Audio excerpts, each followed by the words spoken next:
From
the High Peaks Wilderness, I bid you all good evening, good morning, good afternoon, wherever you may be across the nation, around the world. My name is Leah Prime, and this is the Invisible Night School.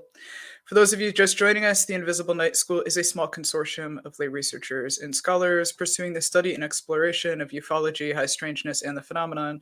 INS is not a monolith. We represent varied ideas, backgrounds, disciplines, and experiences, and seek to engage in good faith dialogue with other curious minds. Tonight, we are joined by Vanessa Walilko. Vanessa is a chainmailer, crafter, and chaos magician. You can find her work at Cali Butterfly. Her podcast about belief and transformation is called Personal Pans. She'll be joining us in just a few minutes. I know she's sorting out some technical difficulties. So in the meantime, I'm just going to say some hi to some of our regular joiners here on Wednesday. What's going on, Spooky? Simon, good to see you. The Earth, of course. Swink, always. Let's see. Oh, Fringe, nice to see you, friend. Stephen, Jay, always a pleasure. I know you run in the same circles as Vanessa. I think we actually sort of connected the three of us through one another. And I'm also going to bring on my co-hosts for the evening. I have Luis Cayetano and Campbell. We are, of course, lacking the light of our lives, Nick, who's off for the evening on family duties, but he will be back next week. Can't wait. More yes, excited. I know. People even asked about where Nick was this evening. I felt like, wow, Nick is gathering a fan base. That's pretty incredible. Deleted his Twitter account. Now he's not showing up. People are asking questions. People are asking questions, and you're right. Nick is currently off of Twitter, which I can't particularly say I blame him. Yes, I know. Yeah. I'm like, this is a very good idea. I love Twitter, but also it is the infernal hell site. And yeah, I'm sure it's doing a tremendous amount of good for his attention span to be off of it. Steve's even saying the quiet part out loud here. He only came for Nick. Yeah, I know, dude. Yeah, so Campbell, Lewis, how are you guys? Pretty good. I was just about to say, Nick, even though he's not here, graced us in the Discord channel, and we have the link in the show notes below with a article that we could talk about to start the show from the New York Post. The headline was, Pentagon officials suggest alien mothership in our solar system could send mini probes to Earth. And that's published March 15th, and it's by Greg Wayner, Fox News. And I just think, like, the headline is, of course, quite, you know, it says, sort of suggests grammatically that the ship is in our solar system. Did you guys see that headline? What do you think of that? I didn't see it. I think the New York Post is a sensationalist rag. Oh, the New York Post, not the Times. No, not the Times. No. The Times is the veritable paper of record. Carry on. Yes, yes. Is that where that's where Green Street works, right? Is that right? Yeah. Yes. Okay. Yeah. Yeah. Not exactly selling it here, Campbell. Yeah, but no, I'm not trying to say it's credible. What I was actually getting at, which is what Nick was suggesting by sharing it, is that it's a misleading title, and aren't those always sort of like the clickbaity things, the issue we have in this subject? And it was actually the real quote was that an artificial object could potentially be. So, that's a big difference. Anyway, There's a lot of weasel words there. yeah, we've got our guest here now, though, so let's move on. Well, no, we can finish this thought. Come on, Campbell. Do you want to read the excerpt? What up? We'll bring Vanessa on. She's just to cool. She's getting finish? set up. Yeah, just go ahead, finish. Tell us what you think. Do you think there's actually a parent craft? Okay, well, I'll just give the system? context then, since we have a second here. Okay, so an artificial interstellar object could potentially be a parent craft that releases many small probes during its close passage to Earth, an operational construct not too dissimilar from NASA missions. Sean Kirkpatrick, director of Pentagon's All-Domain Anomaly Resolution Office, wrote in a research report co-authored by Avi Loeb, chairman of Harvard University's astronomy department. So that's the quote. It's very different, as we see from the headline. But so it's an actual celestial object? No, it's only conceptual. He's just it's a update paper that Avi Loeb and he released about the physical. Okay, what's the title of it? Physical constraints on unidentified aerial phenomena. And they wrote this thing. They're basically saying that like no new physics is required, and you'd expect to see a fireball around the object. And they're saying like even these more abstract things are possible. That's what we do in other places, but they aren't saying like there's evidence for that right now. Okay. Yeah. I So should read it then. Oh. Yes, it's how do I put this lightly? It is disheartening watching Avi Loeb co-sign on things like this, even though they're sort of, I think, being sensationalized for public consumption. Yeah, I get the sense that Dr. Loeb is kind of using the subject in a way that's morally questionable. I feel like he's maybe pushed, like he brings on, Lou Elizondo and Christopher Mellon to the Galileo project, but then he's using the money to do like a project to retrieve debris from an interstellar asteroid that landed in the Pacific. So it's not like it's suggested it's more one-to-one what people think of when they think of UFOs, but he's really using the money for valid scientific endeavors, but they aren't. I don't think the dollars are going where people would sort of necessarily want them to go, principally. Mm-hmm. So it's an interesting question, though. It's like if people are giving the money into the subject anyway, I get, like he's like, as Harvard's chair of research or whatever, why can't I do it if I'm a Harvard professor and I'll put it to good use? Like, I don't agree with that necessarily. I get the sense that's sort of his move, though. Mm-hmm. That's probably controversial, but whatever. We're on a late night, not late night, but UFO show, so I'll say we're on a UFO show on YouTube. Yeah, as I've said, I've scuttled any potential public office ambitions long ago, so I'll just say anything I want at this point. Yes.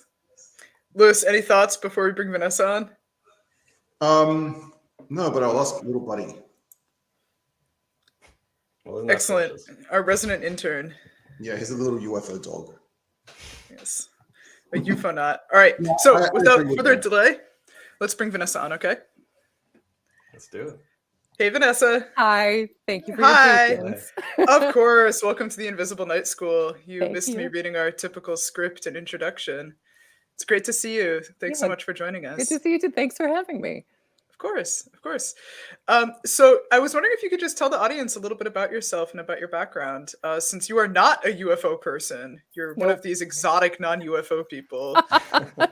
I mean, I watched X-Files like everybody else did in the 90s. Fair. I mean, come on.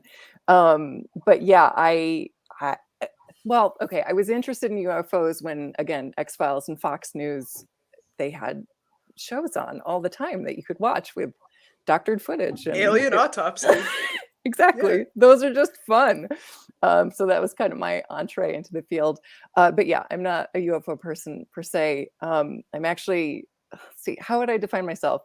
Probably I would say chainmailer first. Because The gateway drug to all of the weird. Oh, that's actually true. I There's so know. much overlap. I've with, hung out with enough Ren Fair people to know this is true. Just about to say Ren Fair, cosplay, UFO. Yes. It's a short journey, really. Yes. This is what Campbell was talking about when he wrote about the hero's journey. Exactly. And then you return, as I am doing right now, returning to chainmail. I call myself a chaos magician. I again mentioned chainmail because I ran my own business full time, making chainmail jewelry for 7 years.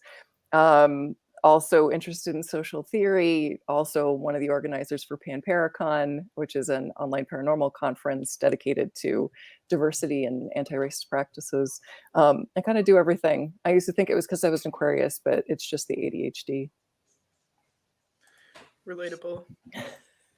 Yeah, I was listening to various episodes from your podcast earlier, and I was fascinated by the range of subjects that you were touching on. Your undergraduate work was in sociology, if I recall correctly. So Yes. you bring an interesting and well-informed perspective to these subjects. I am curious if you could explain to people a little bit about, you described how you had an experience when you were young that sort of like launched you into your interest in sort of the unknown as a broader thing. Would you be able to sort of just talk about that a little bit? Yeah, absolutely. I want to say like 6 or 7, and was on the breezeway of my childhood home and was just like staring out into the backyard. And all of a sudden, it was like the swing set in the backyard had disappeared. And I saw a human-shaped white figure of light run across the backyard. And immediately got terrified and ran up the stairs because I don't know what's outside. I don't know what this is. And then a couple weeks later, I was in the basement and I watched that same white kind of humanoid light figure again run in slow motion from the staircase to behind this pillar and then disappear. And again, ran upstairs and was terrified. That actually sparked my interest in ghosts as a child, because that was my first kind of, again, I grew up like Christian. So you talk about, and Catholic, you talk about ghosts and weird stuff, but you don't necessarily talk about UFOs. But then that, I think, kind of dovetailed. Once you get into one weird thing, like you said, you get into all the others eventually. Yes. Yeah. And what did you do when you first interpreted that experience? How did you make sense of it? Did you go to your family? Did you talk to your peers, or did you just hold it to yourself? That's a good question. I mostly kept it to myself, and then saw stuff like, oh, ghosts. Maybe that's the thing that I saw. Again, that was my frame of reference. It wasn't until I was hanging out with Liminal Earth. They do WUFO Wednesdays. And Garrett was like, well, what if that was an ultra-terrestrial? That blew my mind, because, right, like, it's like you contextualize these things. It's like, oh, wait, what if this like white figure of light isn't a ghost, but it's something else entirely? So, yeah. That's pretty cool. Incredible. Yeah. This is something I'm super fascinated by, which is how these experiences can be nearly universal, but we all assign different kind of terminologies and nomenclature to them based on our context, our upbringing, our theologies, our personal cosmologies, etc. I'm super curious about whose work or ideas have been especially formative to you, either individuals or books or theories or anything like that. I mean, I could probably just like pull the books off the shelf. Just like zoom in on your bookshelf. Exactly. Do you want the social theory section? Do you want the feminism section? I would love to hear your, like, through the lens of feminism, like, personally. I mean, again, so much of my everything is informed by the work of Herbert Marcuse and Alice Miller, right? Very much trauma informed, also very informed by radical theory, critical theory. How do we reinterpret the world? That's kind of how I end up approaching most of these things. Again, mentioning feminism. you know, I got hooked in college, right, with radical feminism and this idea of rebuilding the world and rebuilding meaning, because I was also a teenage edgelord. So of course I read Nietzsche in high school, and that was initially very formative, and I think still informs a lot of my beliefs. The idea of overcoming some of his eternal recurrent stuff. Mm-hmm. But just now, again, softened by Marcuse, or this idea of like, okay, what can we do to break down our old systems of meaning and rebuild systems of meaning, and rebuild and grow in a way that isn't just reproducing the same old oppressions.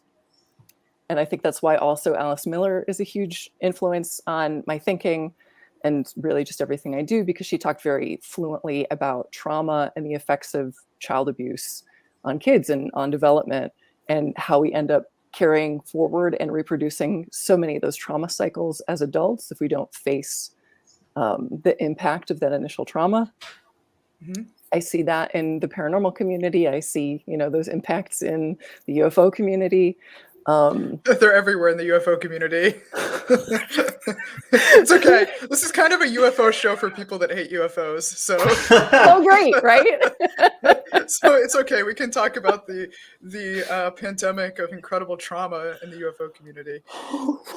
Like, there's a lot going on, right? So many people are carrying so much just right in front of them, and just expect everybody to carry that for them. And that, I think, it's a little problematic. There's a different, again, I think there's incredible power in sharing stories.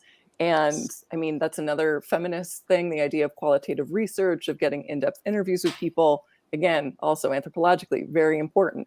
And also, some people really just need a therapist, and they don't need to be telling the public at large what is going on. Like, we are not qualified to handle that. That's why there are therapeutic practitioners with very specific skills who do that. That's my soapbox number one for the night. Well heated and very much agreed with. Thank you. I'm glad. Yeah, I would point people to your episode with Erica Lukes that you spoke to her, and you have a fantastic conversation about that kind of thing, about how the culture in, at least Erica's talking about in the UFO community specifically, there is sort of like a continuation of, you know, kind of the kinds of things that we need to be calling out more actively these days, you know, the patriarchal style sexism and sort of old boys club and all this stuff. And when you don't bring it up, then you sort of participate in the injustice. And Leah, you know, you've experienced a lot of this starting this show up, and you've been sort of a moral inspiration for this show, certainly with your outspokenness to call out when people are bad actors. And it's very hard to do that in this community, especially when there's such a strength and sort of the oppression has brought people sort of together in a way where the immune system response is so vicious. You know, yeah. I guess, Leah, I was just wondering if you could, yeah. Talk a little bit about that. Yes. Yeah. So, I mean, Vanessa, when I started INS with the nerd herd here, the entire point was really to try to elevate the conversation based on what I was hearing in Twitter spaces and sort of commonly. I was like, this is kind of entertaining from a let's sit around a campfire and swap stories perspective, but let's try to bring a little bit more intellectual rigor to discussions about this subject without, you know, what I will say is like, if on a spectrum of like skeptical to woo, I'm like off screen woo, like I am deep woo. And I'm increasingly probably more open about this than I was initially. But I say this because the entire purpose of this show is like good faith conversation, right? It's not to actually reach any meaningful conclusion, but it's to engage in good faith dialogue. Mm-hmm. And there is an incredible dearth of good faith dialogue in the UFO community. And I think a lot of it ties to the fact that pretty much a large portion of the participants in this community have enormous ego identification with the subject, and therefore any kind of pushback or criticism, even if grounded in good faith, is perceived of as a direct personal attack. And it, as a result, and I mean, you find like this sort of like ego identity. I mean, you find it like people who are really into like football, if you insult the Eagles, they're going to have like a stroke. Same kind of thing. But we're talking about ufology. And I think the other thing, of course, is that because it can be a taboo or stigmatized subject, I tend to see it through the lens of spiritual emergence, which to me is not a taboo or stigmatized subject. I think spiritual emergence is a very common thing, but ufology is sort of this like very particular niche in this spectrum. And we get kind of what you were talking about, which is you get people that are basically creating these echo chambers where they're basically just drinking each other's Kool-Aid. There's a lot of mental illness. That doesn't mean everyone's mentally ill. That doesn't mean I'm not meaning to confer a value judgment on mental illness or anything. But you get these echo chambers where as long as ufology comes first, any other reprehensible or disgusting viewpoint winds up completely excused or pushed aside. You can literally say and vocalize and promulgate some of the actual worst conceivable opinions known to humankind, short of actually doing physical violence. But as long as you're like full tilt UFO guy, it's all good, no problem. It's gross. But I have no problem saying that. It is gross as hell. It's foul. It's absolutely foul. Yes. And it reminds me a lot, and I bring this up a lot, so I apologize to anyone who's heard me make this comparison before, but I used to take improv classes in Chicago because I was selling jewelry in person at art fairs, and I'm introverted, very shy, major social anxiety, and I just basically wanted to short circuit that out of my system. So I took improv classes. That's very smart. Thank you. I mean, that one of the things about ADHD and trauma is I'm like, I'm not normal. How can I fit in a little better? Yep. Right. You're preaching to the to the executive dysfunction queen. So I get it. I like that I'm in good company. But anyway, the Chicago improv scene, it was a lot of people from, different like other Midwestern states who were very funny in college and wanted to come to Chicago because they thought that there was a series of steps that they could follow in order to get on SNL someday. To get to Second City, and then once you get to Second City, it's like straight on to SNL. That's right? it, exactly. Yeah. Right. You do the classes at IO, you get on a Herald team, you get to be a part of the showcase, and then whoever of the executive team picks you from the show and bestows this magic on you and puts you on SNL. So you had all of these people smiling and glad-handing and also excusing, in some cases, abusive behavior, not just inappropriate, abusive behavior, because there was this idea that, okay, well, we can't say anything because what if he is famous first and then we want to ride his coattails, but if we call out the fact that he was like terrible to his last 3 ex-girlfriends, we're going to get ostracized and we can't do that. And that similar mentality, I mean, I feel like I've seen that in a lot of like nerd communities, and I consider UFOs a nerd community. It is that. It's not the jocks, let me be clear. Not at all. Some pretend to be bros, but come on.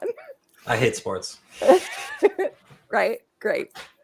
And it's that. It's there are these people that are claiming to have this secret knowledge, and there are a lot of other people who want access to this secret knowledge, and so they are willing to look past and forgive, again, reprehensible things, again, alignment with fascist elements, proto-fascist elements in our society, because disclosure, because we want to believe, we want access to this knowledge. So okay, so he's kind of a racist, right? Oh, okay, so she claims to be the reincarnation of a Nazi. I mean, but they have secret information about the breeding programs and the secret time travel soldiers on the moon. So we're not going to say anything.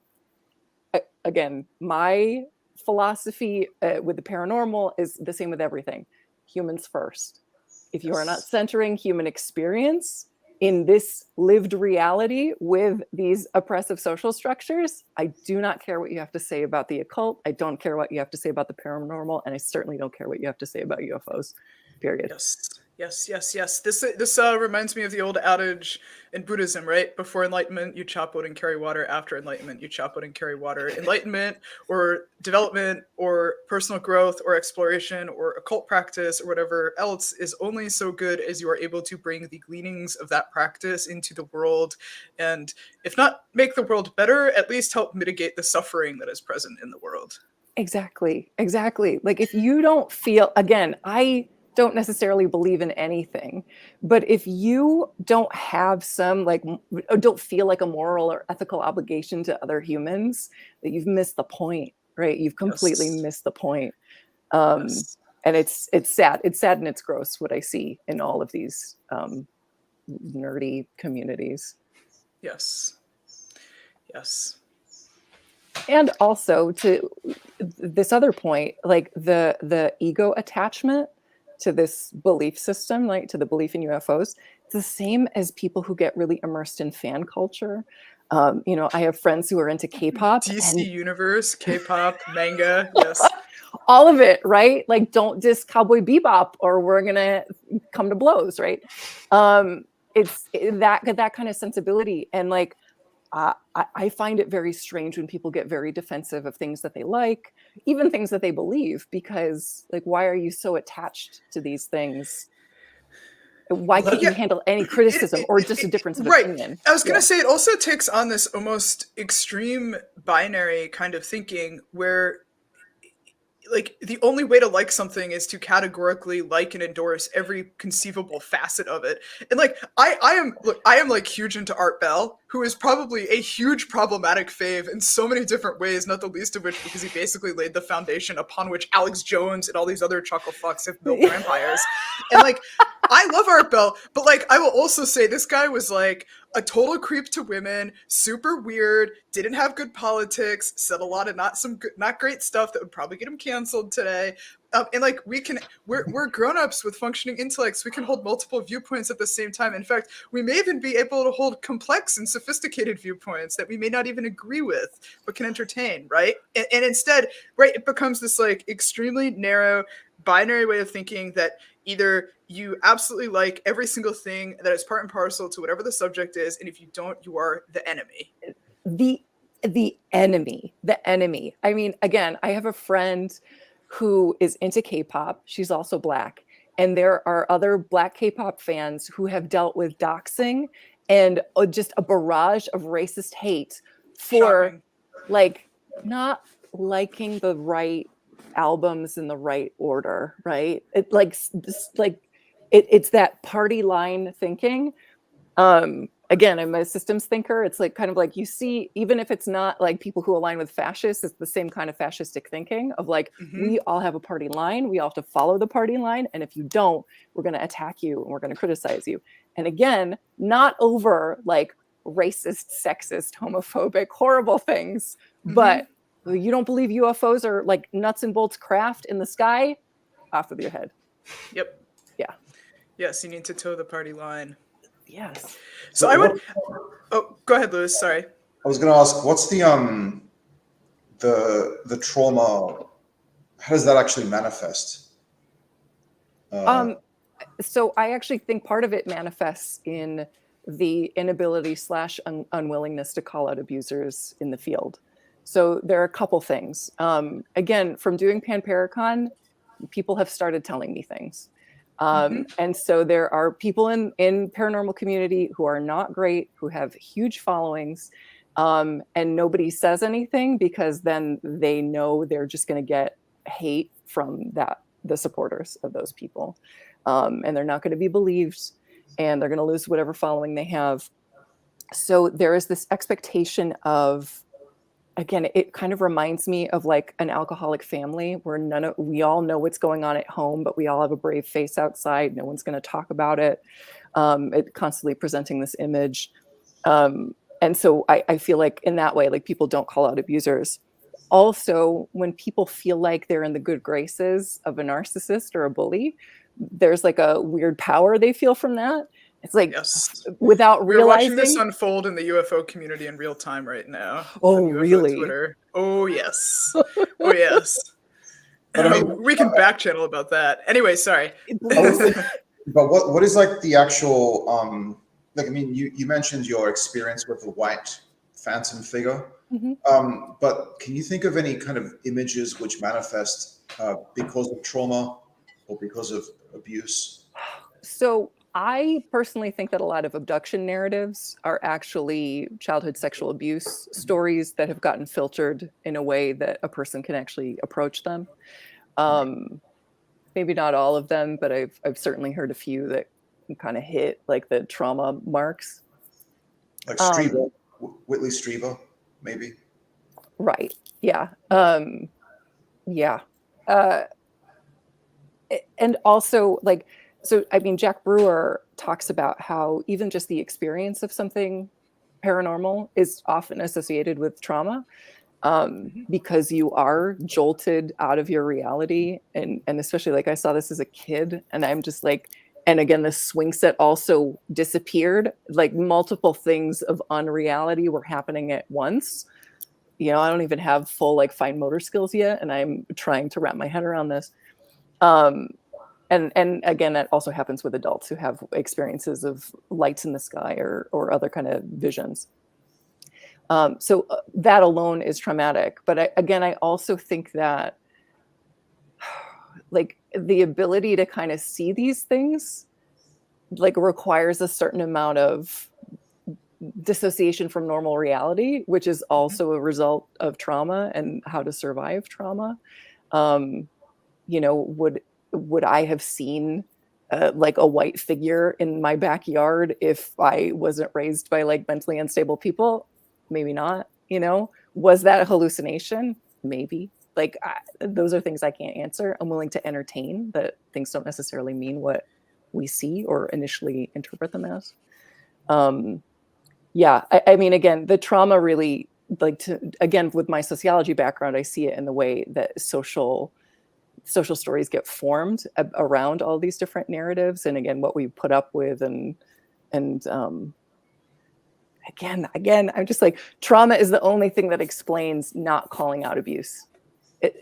To me, like it's so clear, and again, especially in the UFO, these like paragons of the field that we know they've abused women, or in some cases they recorded their hypnosis sessions with women that they were actively abusing, and there isn't public outcry.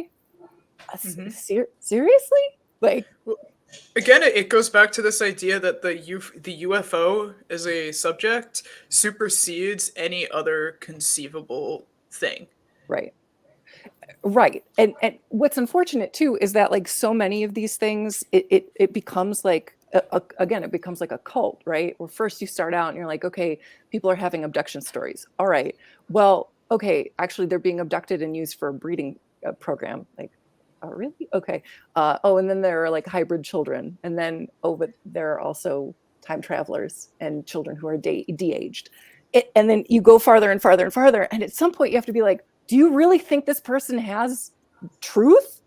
Like, at what point do you just say like, I'm out? Or is it just sunk cost fallacy the whole way? And you're just like, all right, well, I guess I believe in time traveling Martian super soldiers. All right. Like, and yeah, sure. But it's okay if this guy actually like abused this woman and stole her underwear. And yes. I think the other thing too that's worth noting, again, I tend to be very colored by myth and archetype and spiritual emergence and that sort of, I guess, like religious spiritual lens.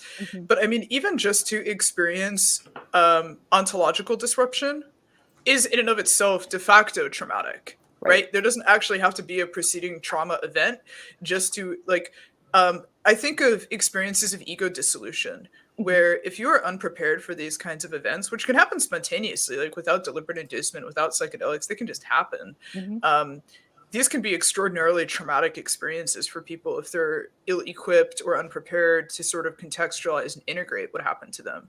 One of the things I've mentioned on this show before is the most probable place in modern life to experience like ego dissolution or a spiritual emergency is an airport, which is really interesting, right? Because it's such an emotionally loaded place, and it's like so liminal and like dissociative to be in already.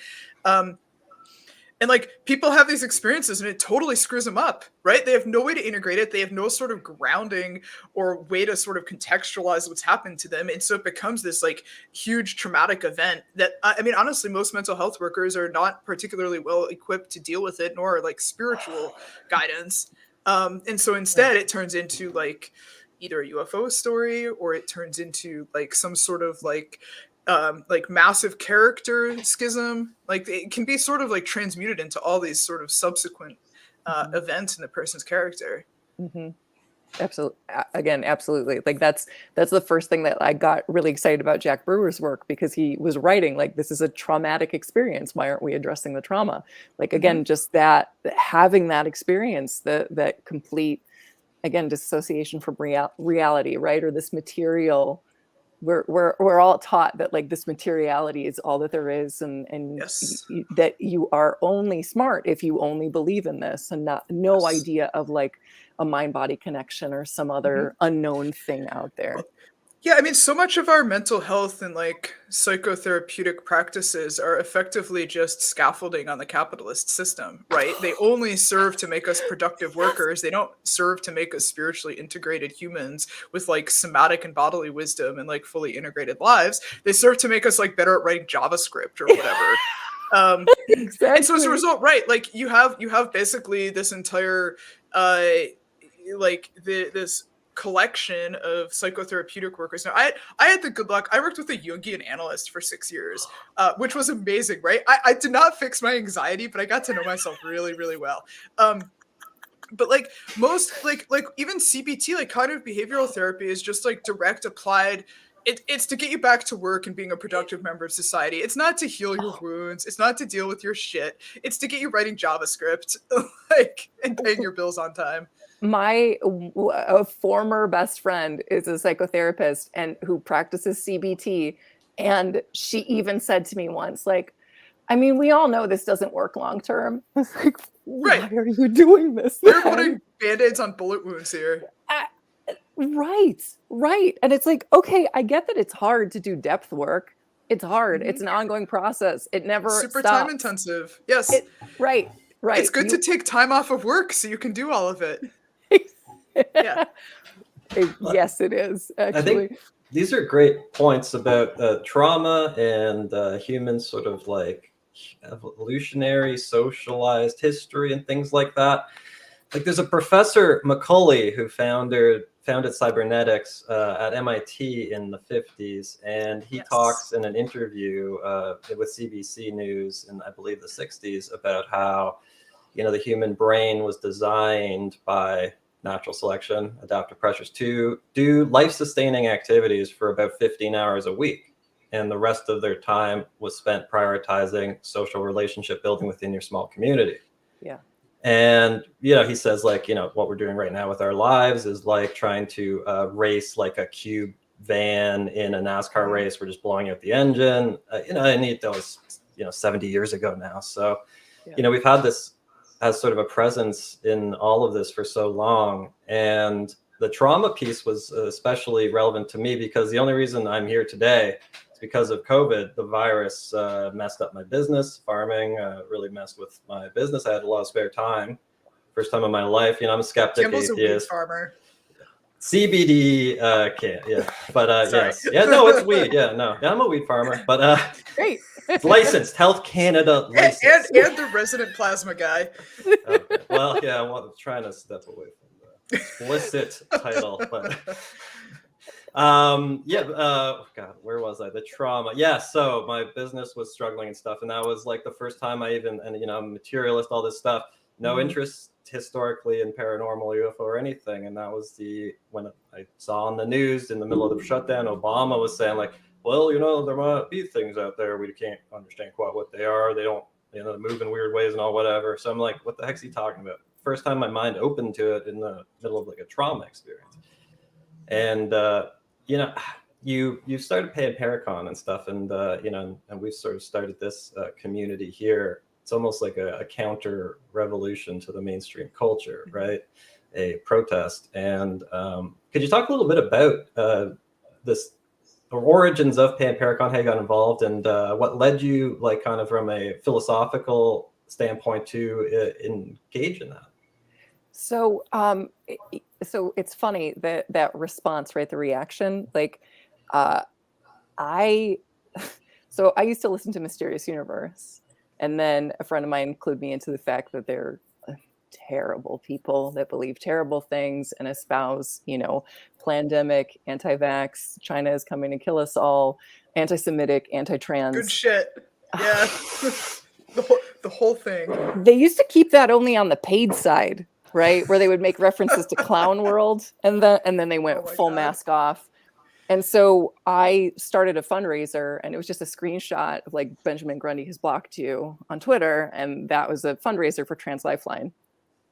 Because I thought it was Aquarius, probably just being defiant and having ADHD, of saying like, yeah, I'm not going to stand for this. And also like, I'm going to atone for promoting them and being fans of theirs and like telling people to listen to their show. Now it's like, no, now it's time to tell the world, like, not only don't listen, but, needle them until they block you, because that's also kind of fun. And so just that kind of perspective, because, so it's like, all right, I'm not a fan of bigots and bullies. Again, talking about that intellectual rigor, like I'm always looking for intellectual and academic rigor in anything, especially if you're trying to say that it's science, right? Or you're saying you're trying to move the needle forward on something. Okay, well, where's your data, right? Like, what's the R square? Do you even know how to calculate R square? Can you calculate R square? What are you doing? How did you operationalize this? So then just that kind of sensibility. I want alternative voices, people who aren't mainstream, people who haven't been able to connect with the mainstream because they don't have the same connections, or they're not the right color, or they're not the right gender. Again, it kind of started defiantly of like, no, let's create something that is welcoming and kind, and again, human first. And it also started because Jason and Mira, like we were talking about, like, had wanted to go to Michigan Paracon, but this was right in the Delta wave, and they had dropped all mask requirements to go. It's like, well, those of us that don't want to get COVID, an inherently political act, right? I could spend 2 hours just talking about that, frankly. Yes. Me too. I had a client that I had to work with in Utah, and going from Pittsburgh, Pennsylvania to Salt Lake City, Utah was like living in two different planes of reality. Of course. Yes. It's very strange. It's bizarre. Yes.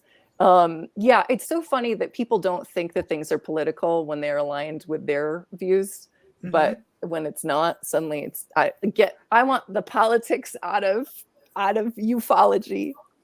Okay. Yes, as if there's anything in our current universe that is free from politicization or the culture war. Nothing political about showing up on a Tucker Carlson show or showing up on Joe Rogan to talk about whatever you want to talk about. Of course not. Well, it's about UFOs, so who cares? Oh, God. If this were aluminum can, it would have been crushed right now. Yeah. Let's talk about Pan Paracon. Yeah. So Pan Paracon. Again, the three of us work on it. It's a celebration of diverse voices, people from different backgrounds. It is so frustrating to see, Paracon lineup after Paracon lineup, and it's mostly white guys. It's like white guy with beard, white guy with hat, white guy who's bald, and that's bald the white guy, hair white guy. Yes, exactly. From 38 to 56. Exactly. Yes. Oh, I've been looking at the UFO conference lineups lately, and it's about the same. Yes, exactly. So, and maybe there's one woman, and the token female, and I could put together just from the people I follow on my feed, either all women or all assigned female at birth, Paracon today. Easy, right? It's not hard to find people who don't look like you, who are interested in the things that you are interested in. But if you don't know that you are racist because you don't say slurs, right? So I'm not racist, or I'm Yes, not racism sexist. only shows up as burning crosses in white robes. There's no other iteration or version of it. I- That's it. It's not like it's built in and woven into the social structure and it's just part of socialization in our society. Sure. So yeah, so then it literally a royal flush of white Yes. guys. I can't wait for all the angry post-show Twitters to be like, the show was racist against white guys. Sorry, guys. Sorry, Campbell. Sorry, Lewis. Don't worry, I'll step up. I'll correct them on that. You're two of the good ones. Well, and here's the thing too. Again, it's just a misuse of language in the first place. It's like racism implies a structure of hatred where whites are at the top and everybody else is underneath. It is structural. You can be bigoted against somebody who is not part of like the dominant group and the hegemony, but you can't have a structural issue against them. Again, I think it was Skinny Legs and All, Tom Robbins has this point about like, imprecision in language leads to insanity. So I try, again, when things come up like that, I'm like, let's be really precise with the language that we're using here. Yeah. Anyway, I just wanted to see something different. And I followed a lot of cool people. And it was just like, I like what you're doing. Like, let's hang out. That's how I do a lot of things.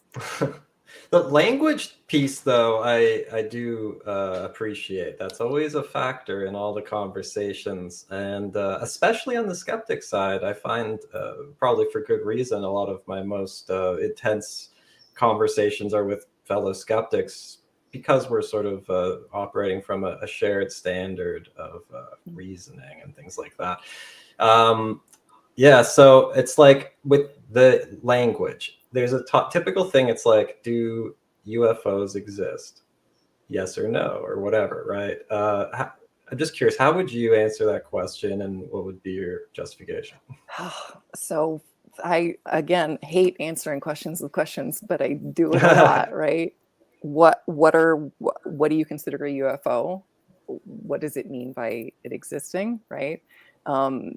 Again, I have more like interdimensional, collective unconscious ideas about what these things are. If you ask me nuts and bolts, if I was 11 when I first got into the X-Files and all of that, I probably would have said yes. Now I'm like, I think you're missing the point by even asking that question, and B, what do you even mean by any of these terms? So are you a fan of Jacques Vallée? I haven't read a lot of his stuff. Again, I feel like I kind of was into it as a kid and now have like kind of stumbled into a lot of this now and haven't read a lot of the classic writers in the field. Lewis, be nice to her. She's one of our rare non-UFO people. Yeah, we want to welcome these kinds of people. We don't only want to mine the UFO vein.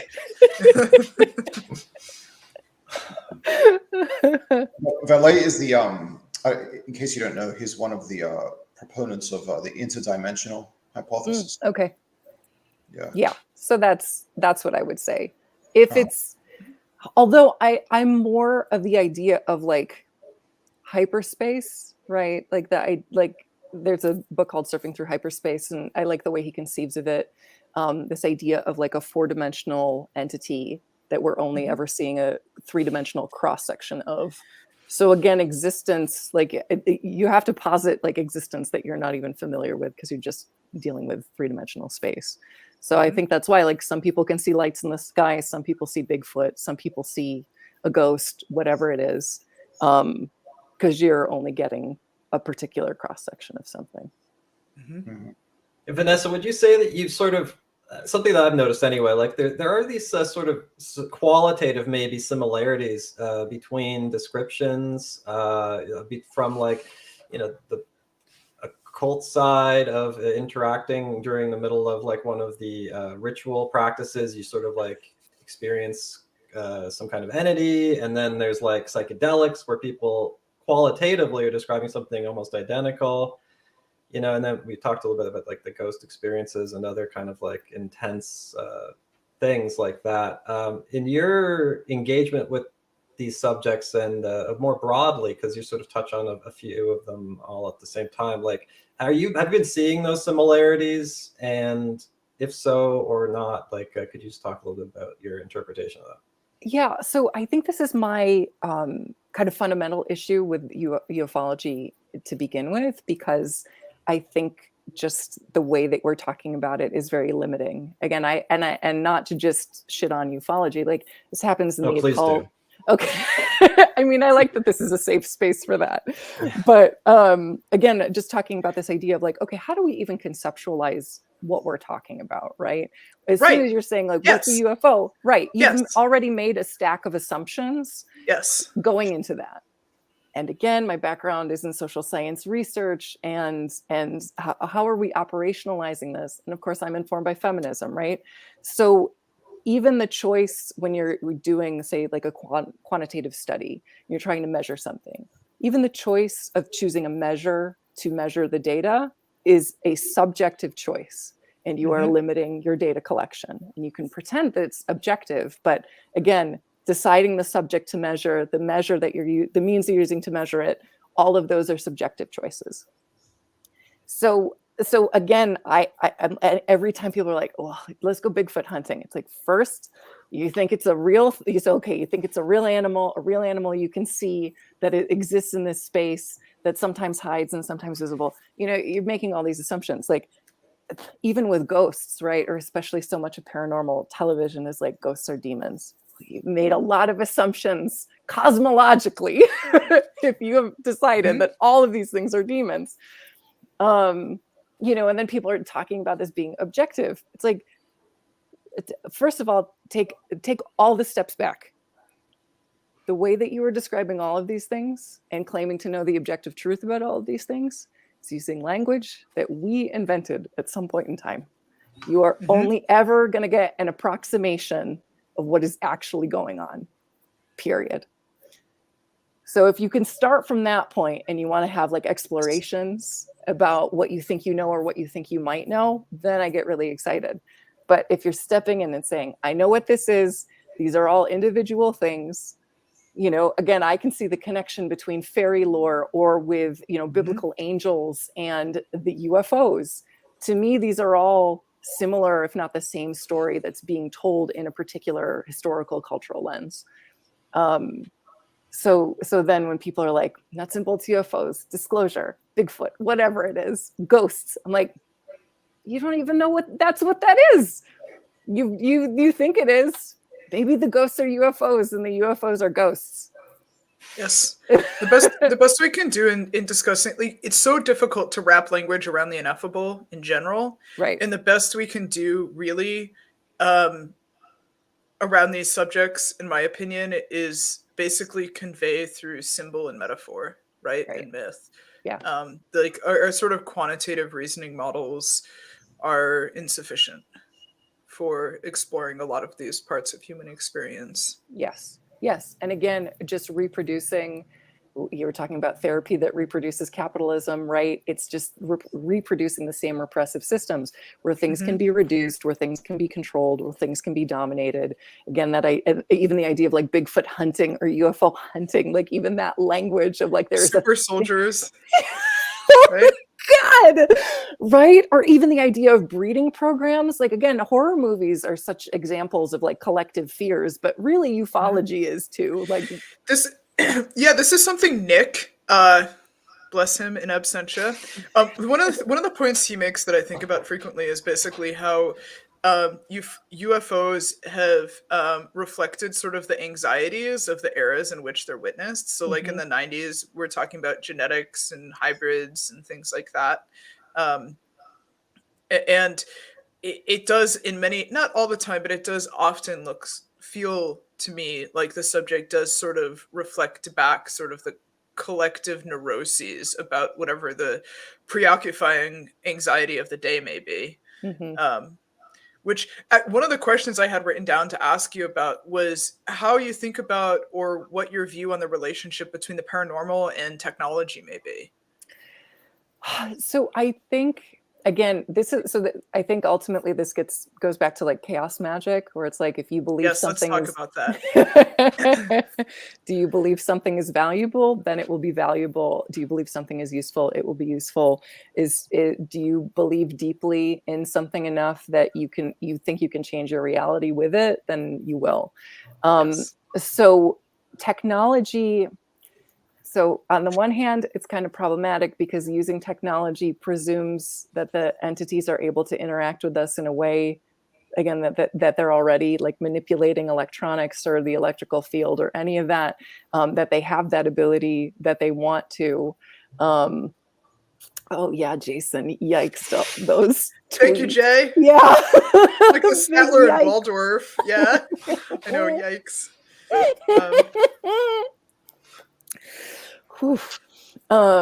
Never a dull moment on Twitter. But yeah, so with technology, again, it's also this idea that anything that can be, that it can be measured, like that's how we can this is science, and we can access things with science. All right, scientific methodology requires a little more rigor. Okay. On the other hand, from that chaos magic perspective, it's like, if this is a tool that is going to get you in the headspace where you think you can connect with another, you're going to. Like that, that is a magnification of your, again, personal energies, I think is valuable. Are we actually talking to ghosts? Again, do we know what ghosts are? Like, what do we think that we're interacting with all this stuff? Again, but I also grew up with Nintendo, so I'm like, I love gadgets. Yeah, it's not really an answer. It was just kind of a lot of meanderings, but that's where I'm at with technology. Well, a few weeks ago, we had Marco Visconti on, and that was a neat conversation for me because I've never engaged with the subject of magic in an occult sense. It was something I just was not on my radar at all, and he opened my eyes to it meaning something different from what I thought it meant, the language again. And that's, I guess, why you put the K on there so that you can distinguish is what he was saying. But so he was talking about how magic is about actually like a set of like, practices, rituals and stuff, like intending to accomplish something in reality. And, to me, it's like, I was thinking about it after the conversation. I was thinking like, well, like the scientific method is basically like the origins of magic. The origins of magic were like people looking at the people who were doing the stars and predicting things accurately were the magicians, and then that transitioned into whatever. And now it's sort of like magic is now sort of like the set of rituals and stuff. But then if you want to accomplish something in reality, we have a system to most effectively produce that. It's called the scientific method because it's based on replicability and stuff like that. So it's like, is science magic or whatever? It's like, for chaos magic, I understand the purpose is to accomplish things in reality. So I'm just, would you be able to like sort of spell out like the practice of that? Yeah. So again, a chaos magic practice is going to look like different than everyone. It's idiosyncratic, and that's the power, and that's the point, right? This idea that you can make appreciable changes in your material reality, and it's using signs and symbols that are important to you in order to achieve that, right? I mean, my kind of sensibility about God has been fairly similar for the past like decade or so. This idea that like, again, we're all connected to some collective unconscious, or God, whatever you want to call it. But we don't believe that we are. We're actively taught that we're evil and sinful and all of those things. And so you can't access your own, power because you've been taught that you're terrible your entire life, but you can believe in a God. So you can externalize your power that way and have power that way. I feel like the example that goes around a lot is like, if believing in Batman, it gives you that power to like, again, change your life and make changes and do what you want to do. Like Batman is just as valuable as the God of the Bible. Like it's believing in that power and that force, because it's a way to get you out of your own head, more embodied, and believing in that, again, that ability to change your material reality. So again, my whole practice is pretty idiosyncratic. I just kind of like, it's ecstatic. So like in the moment, if I'm feeling a particular, like saying a particular verse or something like that, the problem with my stuff is it's not replicable because I don't record everything that I do, although maybe I should. So it's like, okay, what worked, right? If I can remember what elements of a particular spell, like what worked. Again, being a teenage edgelord and all the Nietzsche, like what is my will? What am I accomplishing? Like, how is my will directing my actions? That's very much my practice. Out of curiosity, I'm going to ask something of a taboo question and ask if you've ever practiced in any formal lineages or schools or traditions. I haven't, no. I find it pretty much impossible to join things. That's why I'm usually starting something. Yep. Because I don't like people and their rules. I've been that way since I was at least 5. Yeah, so I looked into it. And also, I mean, this is part of the why I can't really hang with witches. It's like, I don't believe that any particular practice is more connected to whatever is going on outside our perception than any other one. So if you're like, I have the one true knowledge, cool. Yours was created in like 1910 as opposed to 1911. Like you're just reconstructing ideas of what you think happened anyway. Like, again, I'm at least honest about my make-em-ups. I just make everything up, and that's what's great about it. Yes, one of the I'm a huge fan of Daniel Ingram, who has written so Daniel Ingram wrote Mastering the Core Teachings of the Buddha, which is basically like the Bible for anyone who's interested in the pragmatic Dharma movement. But since publication, he's gotten much more, I would say, out there into the woo, like into the occult, into the expansive and exotic states of consciousness. He founded the Emergent Phenomenology Research Consortium. Yeah, he's amazing. If you've never checked him out, highly recommended. Cool. It's really great to find him on like little off-label podcasts too, because that's when he'll talk about the really weird stuff instead of just Mahasi Sayadaw noting practice from Buddhist meditation. Like he'll get like into really strange stuff in some of the smaller podcasts. So good. But one of the like things Nick West saying he smokes weed on our show. Yeah, exactly. It was like, right. Well, that's because I was like, yeah, psychedelics. Nick, tell us. It's just us. Just whispered in my ear. I've tried cannabis. Yes, he smoked cannabis and likes drinking beer, which is like about what you would expect. Totally. But one of the things Daniel Ingram talks about is with the advent of the internet, right? Like we've basically seen the disintegration of these hierarchical lineage structures. So like where it used to be like if you were like, so I've been a Rosicrucian for like 6 years, like so I get the mailings and shit. I know full well I could probably find every single mailing in a PDF on like Pirate Bay or like on some torrent site. But I like getting those every single month, and I like paying my $10 and reveling in the all this weird stuff. But the point he basically makes is that because there is now effectively unfettered access to trainings, practices, traditions, teachings, etc., that historically have been sort of gatekept, the next best thing that we can do is basically appropriately prepare people for engaging in these practices, because they can be like, look, whether or not you believe in the numinous or the mystical or the mysterious, the reality is that sitting for multiple hours in meditation a day can do really strange shit to your brain. It can give you a manic episode. It can give you a psychosis. It can give you total depersonalization and derealization. It can be effectively exactly like taking a high dose psilocybin experience. And so because these typical gatekeeping mechanisms, which, criticism aside, are useful because they sort of appropriately prepare the initiate to participate in these different practices. The next best thing we can do is basically prepare people in a kind of meta sense for engaging with these practices and making them aware of basically the risks and dangers associated with intensive practice, whether it's meditation or chaos magic or the AA or OTO or whatever the lineages are.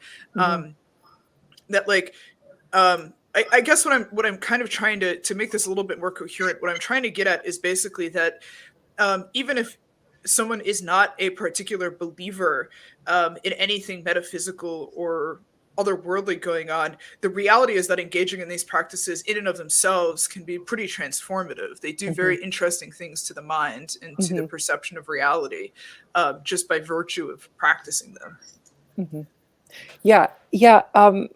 And I think we're intentionally, again, because we need to keep the capitalist machine running, we're intentionally not prepared for any kind of transformative experiences at all. You know, even mundane ones, right? Because, you know, talking about this idea of like a transformation can happen to you, like, again, I have friends who are chronically ill or got struck with long COVID, or again, if you've experienced grief and you become a different person in an instant, and everybody else is waiting for you to get back to who you were, right? Because they see it as something that's wrong with your brain that you're just going to get over, as opposed to something that has transformed your body and that you are now a different person because of. There's no conversation about that at all. And I wish there would be, because I think it's, again, very empowering to go on your own journey and read and practice and experiment and maybe fuck up your life with ritual magic. You'll learn how powerful it is then. It's awesome. It is a lot of fun fucking it up that way. Totally. Yes. Yeah. Again, because of chaos magic, because of my just kind of transgressive practice in general or sensibility, it's like, yeah, try it, go for it. Like, I don't think it should be gate kept. The idea of these, like, again, it's that cult idea of like, we're not going to tell you about Xenu until, you know, you're a $250,000. You're pre-clear. Yeah. Yeah, exactly. We're not going to tell you about the really weird stuff until you get initiated into it. It's like, let people know so they can sign up with consent, so they know what they're getting into. Well, and also I mean, I'm like, look, I'm gonna go a little bit off the ranch here. Everybody here already knows my story. I was like high power tech executive, blah blah blah, private driver, private jet, and took a sabbatical and have spent the last year sitting meditation retreats, attending psychedelic retreats, skiing my ass off, and like I am a categorically different person now than I was a year ago. Like, I am a completely different person. I am more myself. Yes. I have intensified.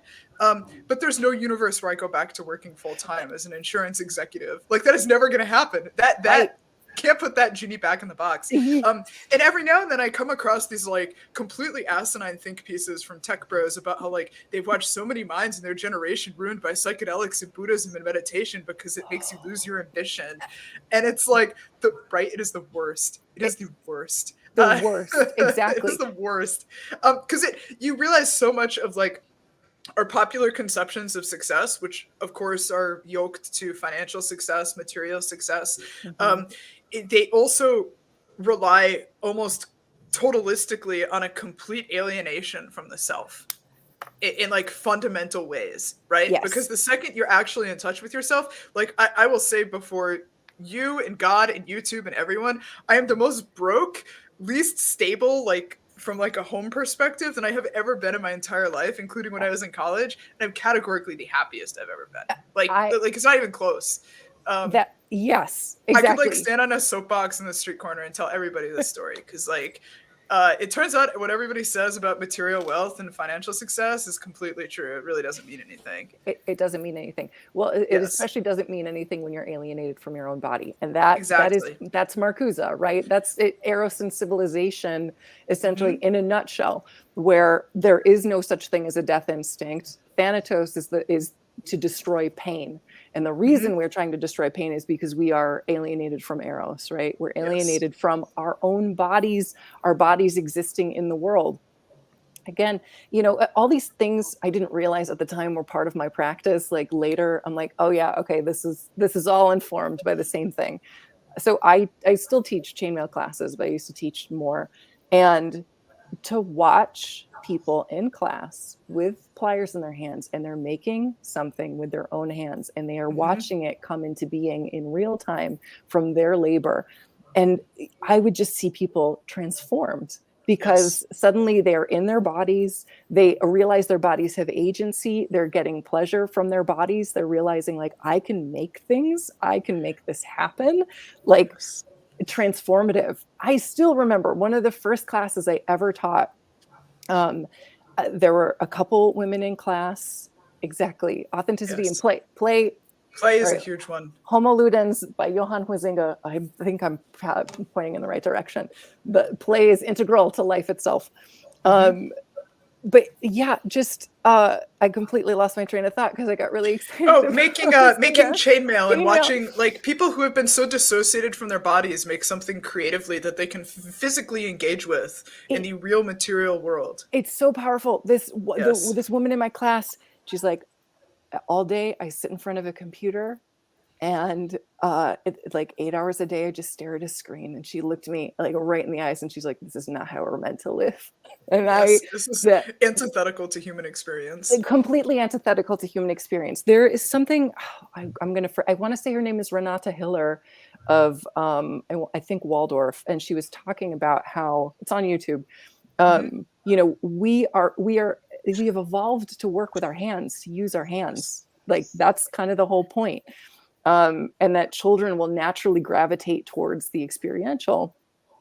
And so much of our lives are just plastic. That's all we're doing. We're looking at plastic. We're touching plastic. You know, like the mouse is plastic. It's not even we're like eating plastic, right? We're eating these like ultra processed, hyper tasty foods. Exactly. The microplastics are in our blood now. So right. But we're never connected to anything. And again, there's this incredible power once you reconnect somebody and teach them, like, you can do this. You can use your body to make a thing and to do a thing. Again, incredibly empowering. Yes, it also wakes you up from the fact that you are not merely just a conduit through which capital flows, right? You're not just this like vessel passing money from your boss to like your mortgage company and your car and your like the gas company and stuff. It is, again, I think that creativity is inherently radical and inherently transgressive, because you are saying, I am affirming my subjective joy to make this thing that is only for me, as opposed to doing anything that is going to provide profit for somebody else. So again, art creativity is incredibly radical, but requires you to be more connected to your body and not alienated from your body. Whereas alienation from the body is what allows capitalism to be efficient. So yeah. I have this like pet theory too. I mean, we live in one of the artifacts and effects of modernity is that we live in environments and in circumstances that basically hypersaturate our nervous system all the time. With screens, with music, with alerts, with Twitter notifications, with food, like pornography, all of these things like just totally drench our nervous system and brains with all different chemicals all the time. And I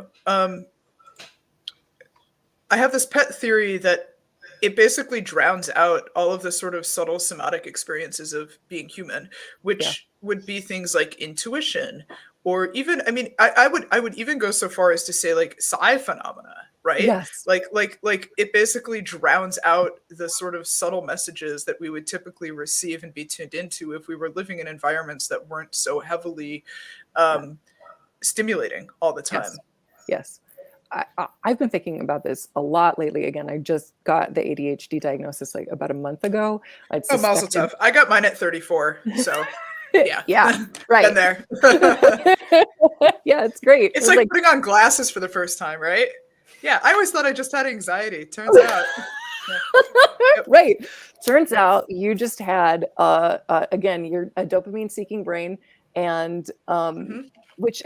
Okay, so let's get into the colonialism, first of all, of like ADHD being neurodivergent as opposed to neurotypical, right? Yes.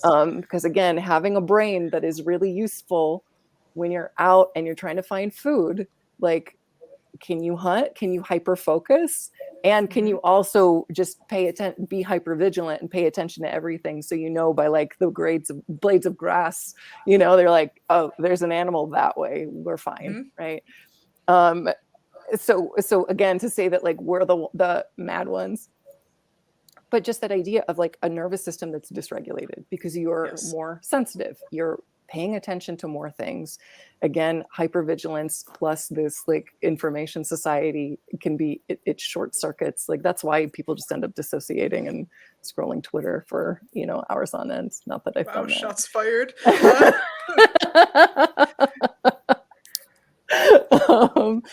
Yeah, it's interesting to me too to look at like nervous system disruption, and how autism and complex PTSD, it's the same nervous system dysregulation, and also low dose naltrexone is used to help regulate the nervous systems of both people with autism and people with complex PTSD. I think we need to like look again. I'm always like, okay, what are the connections here? Yes. Yes, and also things like borderline personality, right? This is also another, like, I feel like a lot of these things almost exist on a spectrum, right? Totally. Yeah. I mean, all of the personality disorders, it's like, okay, I know we like take all those cluster Bs and we divide them up, and it's really just diagnostic purposes for insurance. But like, if you've ever met anybody who has borderline, there are narcissistic elements or there are histrionic elements, and vice versa, right? And some of those elements are louder and stronger than others. Again, to differentiate, I see a lot of these things just kind of on a spectrum that, again, we've decided are in little boxes and little islands. That's not how that works. For insurance billing purposes. For billing purposes, yeah. Exactly.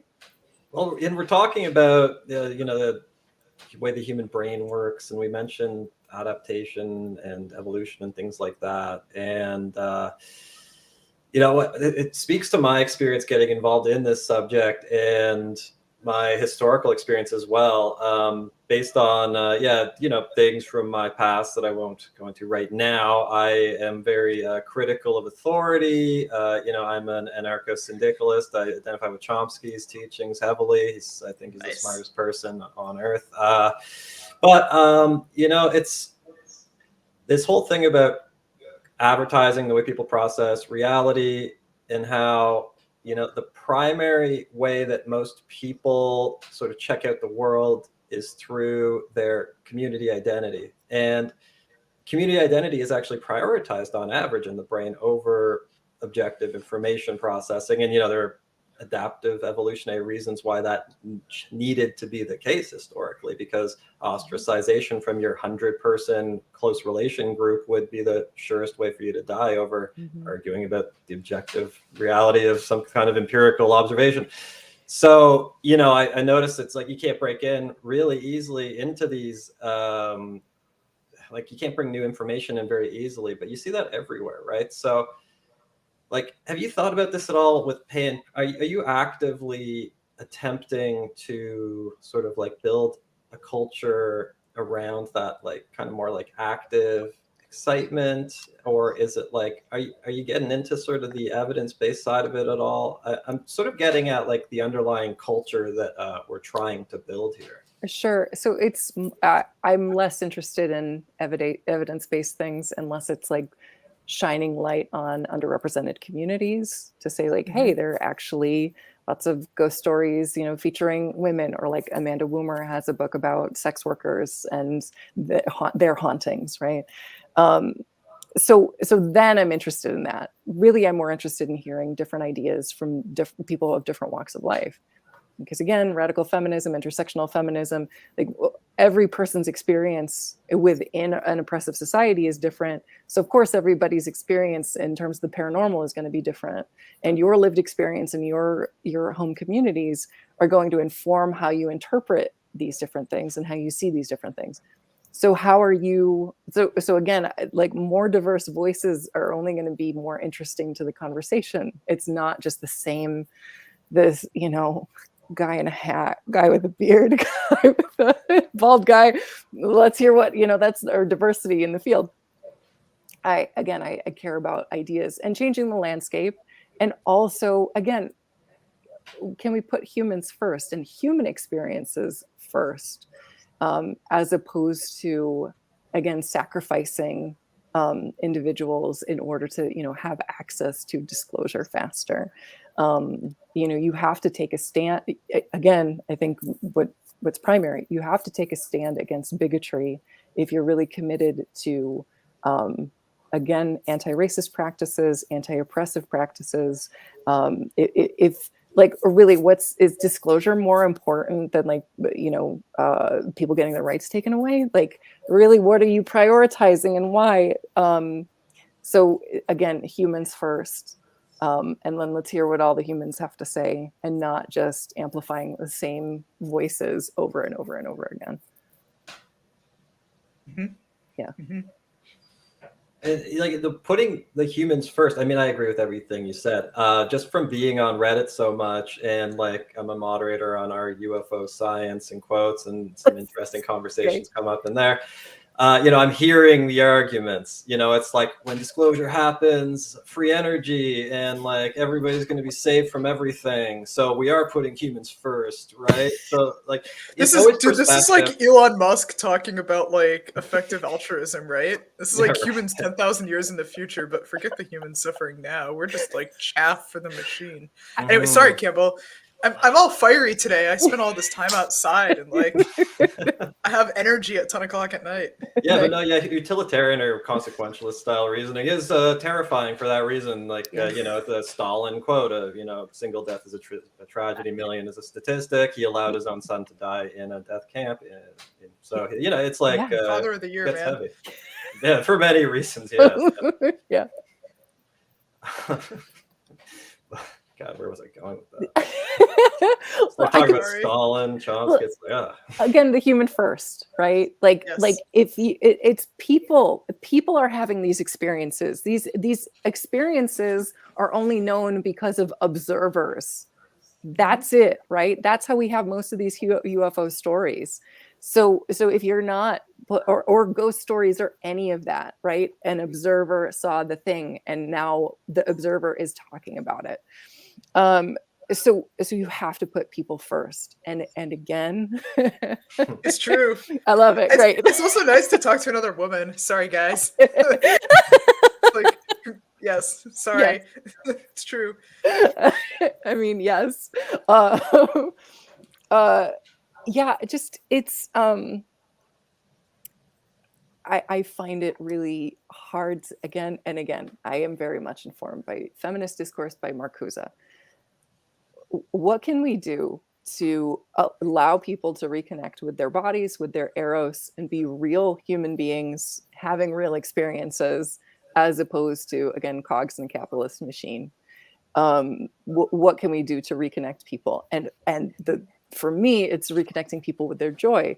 When somebody wants to talk about something in a paranormal field, it's usually because they're really excited about it. I love hearing people talk about the things that they're nerdy about. Like, that's exciting to me. So giving space for joy. For Panparacon, for both years so far, the opening panel is usually like a very specific structured roundtable that's talking about, like, you know, diversity, or, you know, feeling excluded, and racism and all of that. The only people I ever invite are people who have spoken about that publicly or want to speak about that publicly, because I don't want to fetishize someone else's suffering. Like, there is a lot of like suffering porn that goes around where people who are marginalized get trotted out by white people so they can talk about their stories and somehow humanize them. And like that, it doesn't work. It just doesn't. Well, and also work. serve as like a sacrificial lamb for all the white people, right? Let's assuage our guilt by allowing a person of color to share their story. Yes. Yeah. Well, listen to their sins. That's exactly it. Because if we listen, we don't have to actually do anything. That's exactly right. This is liberalism in a nutshell, man. I mean, it is. Exactly. Yes. So what are you doing? And I think it's way more important to highlight the joy of people who are marginalized, because I'd rather you have an empathetic connection with somebody that way. Hopefully, if you are racist or transphobic or anything like that, you can see the humanity and that love in that person and hopefully be transformed. Will that happen? I have no idea. Am I going to try? Yeah, of course. Because again, what's the point otherwise? If you're not trying to make life better for people, what are you doing? Yeah. Well, this speaks to something that I've been considering recently. With the UFO subject very specifically. It's an unusual one in the paranormal field because of the historical government attention, like all this stuff with the declassified reports and all this stuff. I get a strong sense on the UFO side, this is my personal opinion, that there may be, it's not even about my opinion. Like the historical declassified reports we have available suggest that to the extent that there is a physical phenomenon being observed, it may be some kind of ball lightning phenomenon. That's US Air Force, CIA, and UK Ministry of Defense internal reports to their leadership. And then in the public realm, we have a variety of peer-reviewed papers, and just in 2014, ball lightning was verified to exist objectively in physical review letters, CNAL, optical and spectral characteristics of ball lightning. So, like, to the extent that there is something physically being observed, and then those people get confused and are like then kind of being put into the broader sort of sphere of all of it. How do you separate? It's like, do those experiences like kind of invalidate one another? Like if somebody had a genuinely traumatic experience that they're interpreting through like abduction, is it like, I'm wondering if it's getting like, that needs to be like, it feels like it needs to be a separate thing from like someone observing a phenomenon in the sky or something. And is that relevant, like applying the science in that way to extricate those things, to focus on the human more specifically? I think so. Yes. I mean, especially because there are actual like material things that we still don't necessarily have a handle on. Again, like my research methodology class, if you're actually doing science, you never prove anything. You only disprove and you fail to disprove. You should always have this mentality of working with the best data that I currently am able to have in this moment, right? And so if you can find out like, hey, ball lightning actually exists and it could be this phenomenon, I think it's really valuable to try to identify what these things are and to try to categorize them. Like, again, I'm concerned about like the human element in these things, but if there is a scientific explanation and it is mundane, again, I think it's really cool when I find out about some like weather phenomenon or, any kind of like earth formation that I didn't know about before. Cause like, oh, science is actually pretty neat. Like the world is cool. There are things happening that I'm not aware of or didn't conceptualize before. We shouldn't be afraid of things being debunked because like, like scientists figured out you can induce essentially a near-death experience, right? Yeah, ketamine. Yeah, right. That too. But you could actually like apply like with certain electrodes like to the brain and you light up certain spots. People see a tunnel, people see a light. Does that mean that's what is happening with all people who have near-death experiences? Could be. Or could it just be like the way that our brain interprets a particular thing that's happening, and that can happen when these parts of the brain get lit up, or when you have a near-death experience? I think knowing the science behind things is only more helpful because we can figure out what we don't know then, and then we can have those explorations too. Yeah, well put. Yeah. Focus in on what we don't know, and that helps the people too. So that's good. Yeah. Everybody benefits. The materialists, the idealists, we can all get along. Hey. Exactly. It's just, your lane, right? And then pay attention to the data. Yeah. Yes. Louise, we haven't heard much from you. Do you have any thing you'd like to throw out there? I know the last time I asked you if you had anything to say, you were a little bit sassy with me. I was curious actually, because we've been talking like a little bit. We didn't get into the history of the occult much, but I was wondering if you could sort of touch a little bit on the association with the current, like kind of like fascistic elements within the UFO and kind of occult community, and sort of your take on why that is. Yeah, fascist creep. It happens everywhere. I think, again, people who are more steeped in this than I am have talked about like the crunchy hippie mom to alt-right pipeline. I think if you have a certain sensibility, you need to be careful, right? I, again, aside from being an Aquarius, aside from having ADHD, was raised by Polish immigrants who just don't trust anybody, right?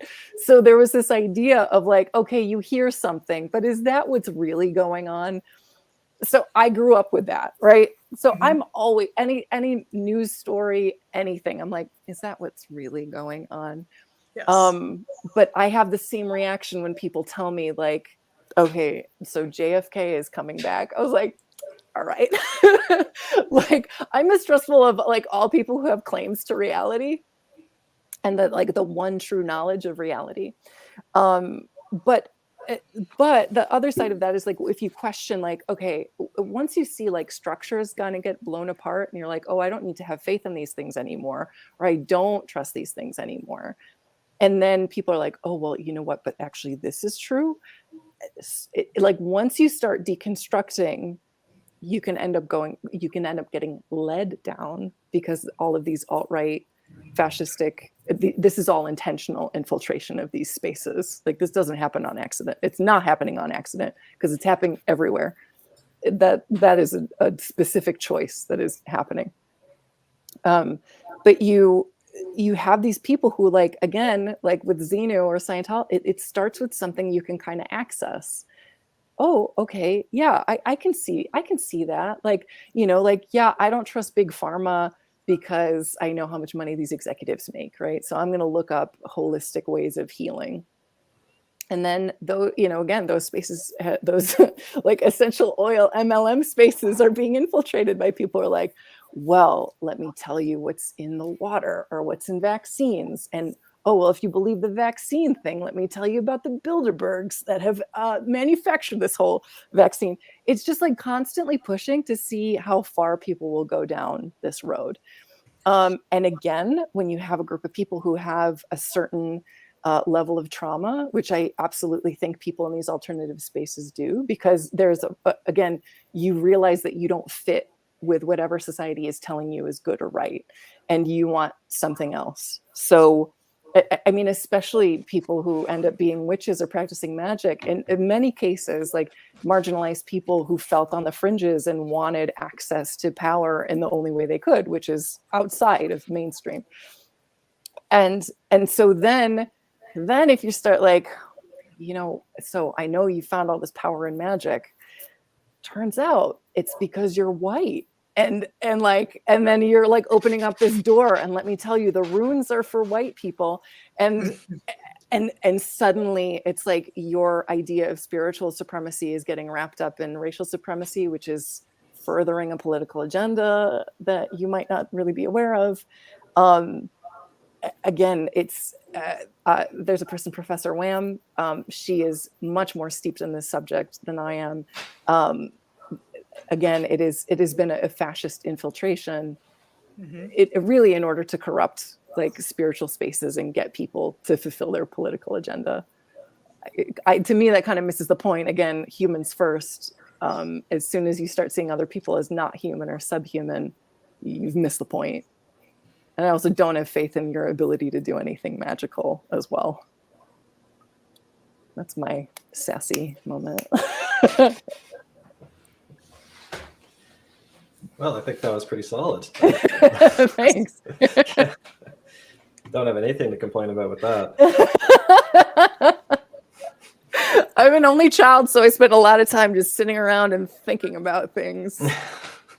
Yeah, that's what we do here.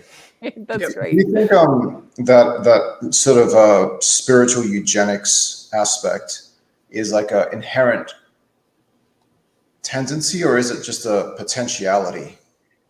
I think it's just a potentiality, and I think, again, it is very much informed by the fact that we live in a society built on and sustained by oppression.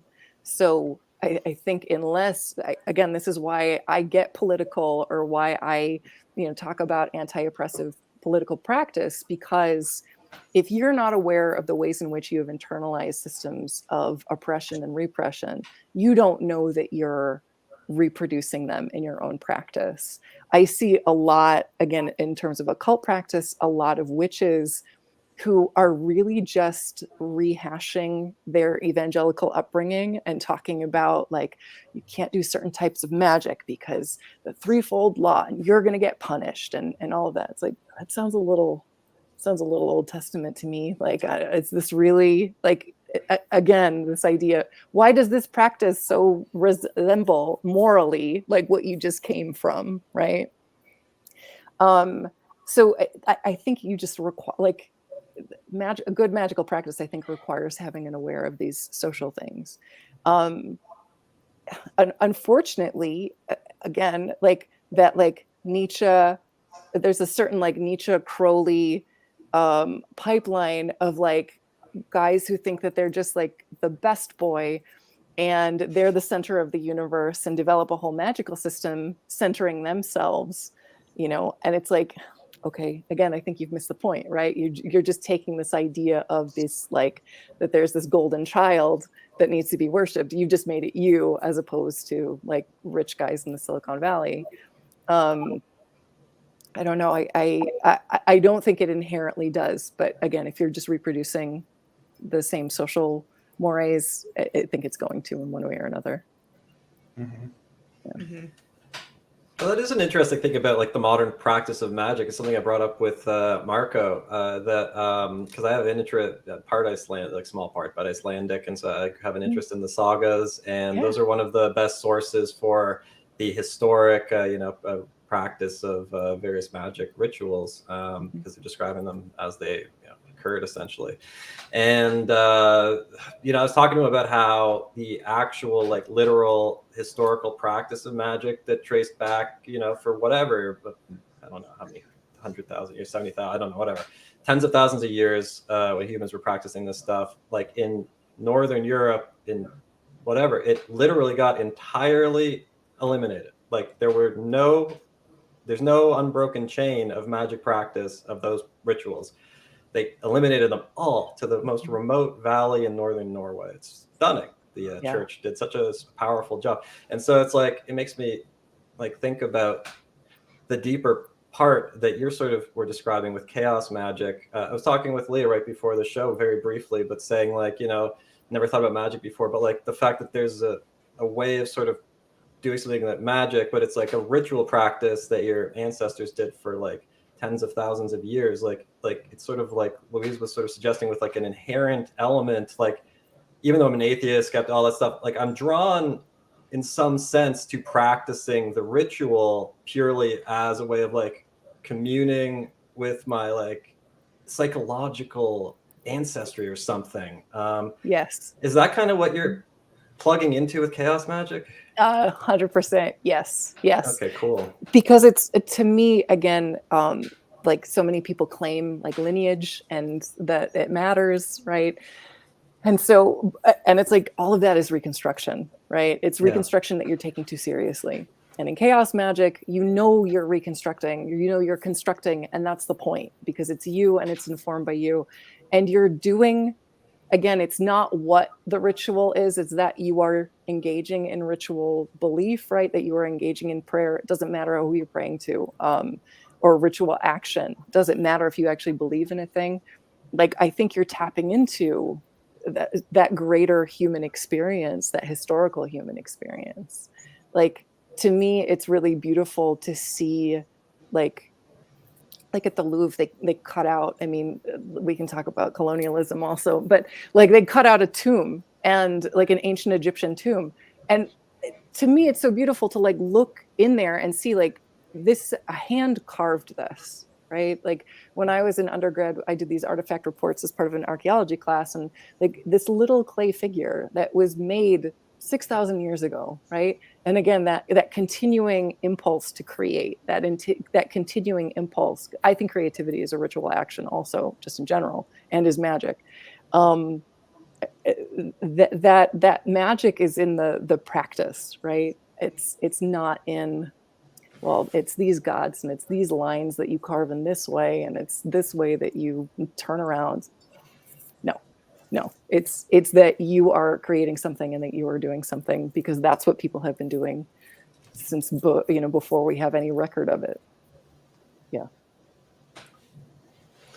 Speaking of engaging with those deeper sort of like moments of connection with the universe, we've talked on the show before. Like I'm open about that. I've taken psilocybin many times. I think it's like a replicable, consistent effect if you have the dosage. If you know the dosage, that's part of why I think regulation makes sense. People can be safe with what they're doing.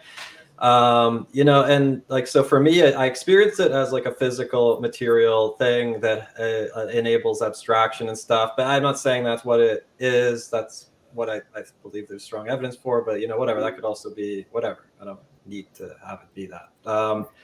That said, like I recognize so deeply the value in those experiences. Do you have experience with that kind of experience? If so, I'm curious, like what method, like you don't need to say obviously, but if you have taken psychedelics to get there, or if you just do it through ritual, what's the most effective route for you? And do you see those as sort of like parallel or like the same thing? Yeah, I do. So I, again, I've had panic attacks off and on since I was 5. So I know that like you can just use your brain to change your physiology and have an experience. And part of chaos magic is, again, getting you to like an ecstatic state, right? You can do that with anxiety. You can do that with sex, like whatever gets you there. And so similarly to me, you know, this idea that like, okay, meditation can cause these certain like psychic states, but mushrooms can as well. And if you're willing to break your brain open, like hero dose on shrooms, right? Go talk to God for a while. Like maybe you'll learn something. Oh yeah. Maybe not something you like. Well, be prepared. Yeah. Exactly. But that can be valuable too, right? Especially when you are when the walls are down and you are being confronted with something that you can't look away from, and maybe it's something deeper that you need to interrogate in your own life. Again, if that's a hero dose on shrooms, or if that's a panic attack that leaves you fetal on the floor, but like that, your brain and your body are trying to tell you something. So yeah, I'm pro using whatever tools you need to get to the states you need to achieve the magic you need to. Awesome. Yeah. One day I'm going to do a super cut of like 20 people in a row. No. I love it. Great. Discussed Helena Blavatsky. What do you think of her? I mean, I love the last podcast on the left series about her. I think a lot of, I'll say it broadly, I think most people who are publicly like mediums or spiritualists or anything like that are faking it. I think the power is real. I think people who are profiting off of it, they don't have it. Because I have friends who have had psychic dreams or have known things. Again, I think that like a lot of people have, even if they're not necessarily willing to talk about it. My friend Courtney Block, she is researching Rhea White right now, and Rhea White didn't want to call them paranormal experiences. She wanted to call them extraordinary human experiences, because they're all just things that we experience in one way or another, right? Like, again, that idea of the paranormal, this thing, that capitalistic, like this is separate from me, as opposed to it as a human experiencing something and moving forward on something. So yeah, I think Blavatsky, again, based off of that series, I don't think she was doing anything real. I think she conned a whole bunch of people, though. That's its own form of magic, frankly. Right, it really is. That's it's real like magic. glamoring someone. It yes. is. Right. Trust me, I'm I'm watching a whole slew of people on Twitter basically refuse to speak my name. Yes, and I consider this high magic, that simply will not say my name. They'll allude to me constantly, but won't actually say my name. Some Voldemort shit. It's incredible. Again, and that's the whole thing about chaos magic. It is like things only have power if you give them power. Exactly. And so if you don't want somebody to have power, and you don't like them, but you're still feeding this egregore, basically. Yeah. Yeah. That's exactly right. I love it. Who do you think's like doing the most interesting work on magic right now? Or it could be historic. Like if you were to recommend a work or a book or something on chaos magic for like, I would say the average UFO person, but I don't want to. I'm not sure how many board book toddler things are available. So let's just go with like the average person. For me, I'm curious. Yes. I want to read something. Okay. What would you recommend? Yes, you should read. It's usually there. It's sold in 2 volumes, so it's Libernal and Psychonaut by Peter Carroll. That is the book.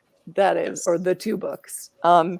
His sequel, A Liber Chaos, I think actually misses the point, and he misses his own point of chaos magic because he tries to turn chaos magic into math. And like, I love math, but math and magic are not the same, right? Like if you want to do science, do science. Again, I think the power of chaos magic is it's all make 'em ups, and we're just excited about our make 'em ups. So yeah, Libernal and Psychonaut. That's the book that made me realize that I had been practicing chaos magic for years and didn't know that that's what I was doing. It just solidified like, oh, okay. And then there's actually like tips in there for developing your own practice. Because it's very practice oriented, which I also like. Yeah. Have you experienced like the power of ritual in other contexts? Like growing up, I mean, obviously you don't need to get into any detail if you don't want to, but I was just curious, like if you had a religious upbringing, like going to church, like with songs and stuff. And like, we talked a little bit about like institutions sort of like having a monopoly on those processes that produce these sort of like amazing experiences. Yeah. Yes. So my mother is an evangelical Christian, but she also, I mean, probably has ADHD, might also be autistic, hates people, hates organizations, does not go to church, practiced astrology. Like I grew up believing that Jesus was my savior and you could just feel him in your heart. I also knew my entire birth chart growing up, right? So she's just always done her own thing as well. But on my podcast, I've interviewed multiple, I think 3 people who grew up Pentecostal or who were in the Pentecostal church at some point and then became There's witches. some magic right there. Yeah. Yes, exactly. Pentecostalism. Exactly. Yes. And, speaking in tongues and having the gift of prophecy and all of those things that in one specific the context mean that you're holy and pure, but is outside of that context, it's the devil. Like there is no equivocating. Like it is one or it is the other. Yes. It's such a fascinating thing because again, you have that like ecstatic magical experience, group ritual, but it only happens in church, and it's only from this one God, from this one book that we've decided is the Holy Word. And witches have that experience outside of those structures and realize that it's them and it's not the thing. But again, when people are taught that they need these things to mediate their experience with the divine, then they'll gravitate towards that and they won't see their own power. And they'll see people who attract or want to have their own power, cultivate that power as demonic or evil, somebody you're supposed to cast out. So I feel like I had this really interesting, like, again, barely went to church growing up, but very much believed, as my mom did, like, you believe in Jesus, Jesus is the Son of God, Jesus is your savior, you go to heaven. And a physical, visceral experience that I would feel in my chest when I would imagine Jesus and the love of Jesus. It is the same physical experience I have ritually when I meditate on Kali Ma. It is the same. The same tingling up here, that same fullness here. It's the same. I can lean into that at any moment and feel it and replicate that in my body. It's not, again, my journey allowed me to see like, oh, it's not that. It was never that. It was me and my connection to something. Yeah. but I also know a lot of people who grew up very religious, and they have incredible stories about that, like being in the church band, or, you know, again, having visions, having the gift of prophecy. And then as soon as it doesn't line up with the church, you're out, right? Mm-hmm. Yeah. Well, that's the interesting thing. Like, the culture is so powerfully, like, this core, like, the threat of being put out of that culture is so powerful, right? Like, and it resists the change in the ideas. It's like, I remember I ordered like a simple English Bible many, many years ago to sort of like read through it to get what the heck was going on. And I felt like I was looking at the sections on, it's like, where in the Bible does it actually instruct you how to pray? And I felt like I go to it and it's like, go into your house, go into the closet, close the door so that no one can be with you, and do not make a single sound. And that's how you're instructed to pray in the Bible. Yeah. And it's the exact opposite. You go into as big a room as there is in your community, and you all make a lot of noise together. And as the connection to the actual text that you say is written by, like, it's like the disclosure kind of, right? It's like, it doesn't matter. It absolutely does. And people get so wrapped up in, again, it's that the culture and that expectation of submitting to the will of the group, right? Yeah. Disclosure is coming. Disclosure is coming. Disclosure has been promised for 60 odd years. I haven't seen it, you know? And so everybody is just supposed to fall in. And very similarly with like what a church tells you Christianity is, you got to fall in line with that. And again, everybody has to fall in line. Because again, once you and the Gnostics are still my favorite, right? Because we're all equal. You draw lots to see who's the priest that day and who's going to give service. Anybody can do it though, because we are all equal, right? We are all children of God. That, like, again, if you want to maintain a hierarchy, controlling everybody's beliefs is the way to make sure that you're at the top, right? And that nobody else can question that. So yeah, you see it in disclosure, you see it in the church. Mm-hmm. It's interesting. Oh, sorry, go on. I was just going to say thank you to Gobstopper. Yes, I'm broadcasting from the K-hole right here. Excellent. Sorry, go ahead, Campbell. Oh God, I don't remember what I was going to say now. Something fantastic. Well, let's move on. Okay. I mean, we're almost at the top of the hour, so yeah, true. What? Yes. All right. I know, Vanessa. This was amazing. We loved having you on. Yes, thank this you. Was a blast. Where can our viewers and our listeners find you? So I'm all over the place because ADHD. If you're interested in seeing my chainmail, that is Kali Butterfly, KALI butterfly.com. That's also the handle. You can find me on most social media, so Twitter, Instagram, around some parts. So Personal Pans is my podcast is at anchor.fm, although I think that recently changed, but it still redirects. Anchor.fm/Personal Pans. I'm also on Instagram at that, Personal Pans, and on Twitter. And then Panparacon. Oh, thank you. Yes. Chat has been lovely from what I've seen. So everybody's, yes, that's because if people are assholes, I just ban them and kick them. But we have a good crowd, right? This is not a democracy. This is a benevolent dictatorship. So if people are jerks, they're out. Wouldn't have it any other way. Yes. Again, that's kind of how I run Panparacon. It's like, I found out something about you. You are on the ban list. Yep. See ya. And I'm the decider. So that's the decider. I'm the decider. Yeah, no appeals process. Speaking of, you can find the past 2 years of Panparacon at panparacon.com. Most of that just redirects to YouTube, which is on there. I have a Patreon that I don't promote at all. It's patreon.com/witchcrafts. If you're interested in tarot readings or tarot mail, or just want to see either episodes of the show before I release them publicly or new creative projects, you can follow me there. Mm-hmm. Beautiful. Yeah. Vanessa, thank you so much again. Thank We'd love to have you back in the near future. Anytime. This is wonderful. This is great. Thank you. I'm going to boot you off the stream and we'll say our good nights. See ya. See ya.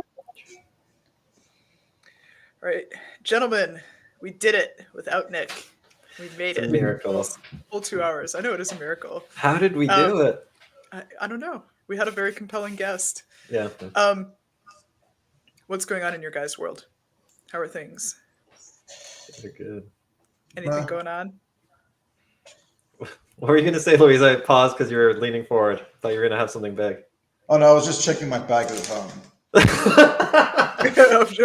of snacks.